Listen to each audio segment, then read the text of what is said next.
Hello, AP students.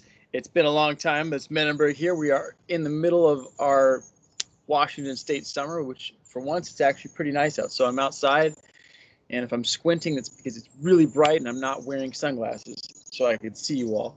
In any case, by now you probably have seen your AP scores, whether it's AP World, AP Euro, A Push, AP Gov, whatever AP test you took this last May. You most likely checked them unless you're totally disconnected or too afraid. And I thought it would be worthwhile to just spend a moment and talk to you and hopefully help you gain a little perspective on these scores and what this year has kind of meant. Some of you are having, a lot of you are having mixed reactions.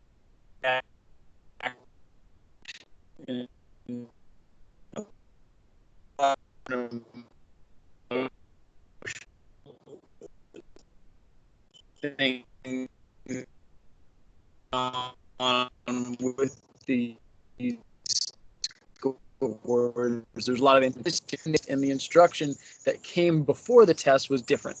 So the first thing I wanted to do was to say congratulations, because whether or not you did how you wanted to do on this test or you did better than you expected, you did it. This test and getting into that testing environment was more difficult than it's probably ever been for AP students for the host of reasons that I mentioned just now. So I want you to really think that it's not so much the score that you got, but the fact that you got the test done in the first place is a pretty incredible achievement. Forget the score for the AP credit and the college and all that. That's going to come if it comes. Whatever. Move on. But for now, you need to just think about how incredible it was that you actually did this.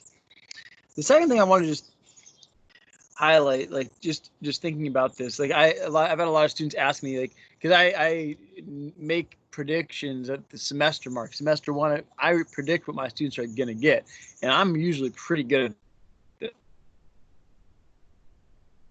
This year, everything went out the window. I think it really better, and some of that could have been caused because you were in a much more focused environment at home. You didn't have the social distractions that got in the way of your success. Others of you really need that structure that school provides on a daily basis. And so while I may have predicted you were going to get a higher score, this is what we dealt with. This is what we had to do. You're on your own.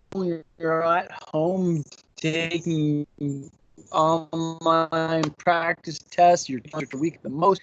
Your friends are disconnected. It's really hard. So you may not form you at the end. Pass, fail, 3, 4, 5, whatever it was. You gotta understand something.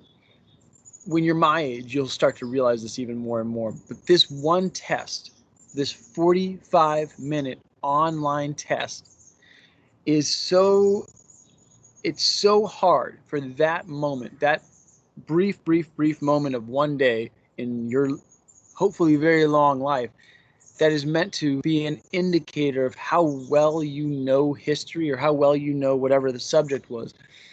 It's kind of goofy if you think about it.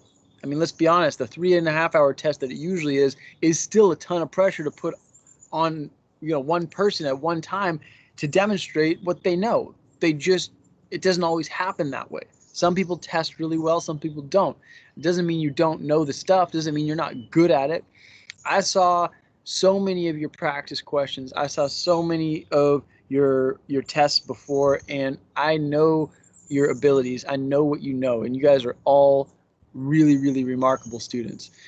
Previous students of mine have come to me and said, this year it's so easy for these kids to get this online 45-minute open note test. And on the surface, that's true. It's an incredible opportunity. But getting to that test was a very different road for all of you. And so the fact is, it's not just as simple as taking this 45-minute test in a vacuum and just expecting it to go so smoothly. Basically because they know just as well as you. This was not as simple as taking in 45-minute online tests.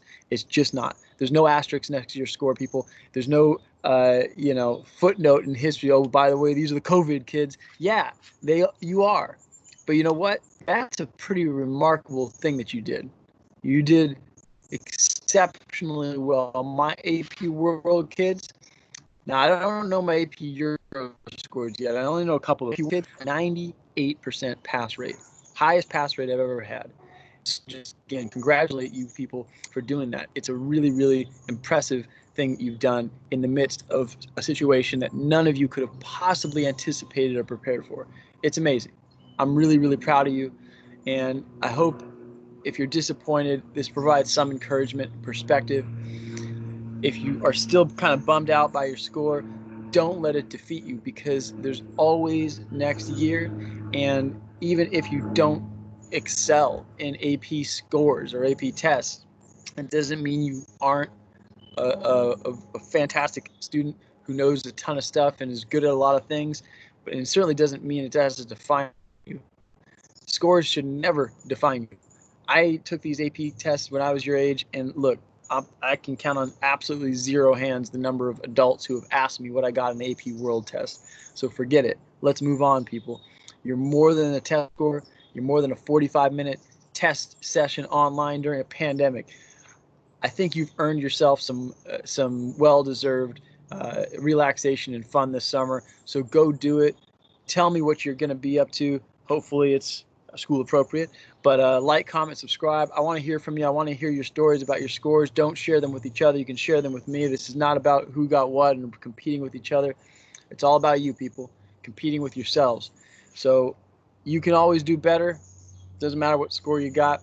And at the end of the day, I'm proud of you. So isn't that all that really matters? I think so. Anyway, it's Menenberg.